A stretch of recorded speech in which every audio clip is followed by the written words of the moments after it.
Ramai orang sebenarnya nak simpan emas tapi tak tahu cara yang betul. Ada yang takut kena tipu, ada yang takut kena scam, ada yang tak ada bimbingan. Akhirnya mereka tak konsisten menabung emas dan gagal capai matlamat keuangan.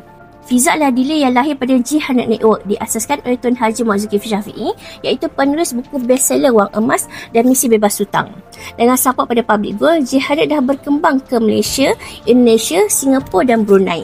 Dia adalah G100 ini bukanlah sekadar pemilik bisnes. Tugas utama kami adalah membimbing masyarakat menyimpan emas dengan cara yang mudah, murah, selamat dan patuh syariah.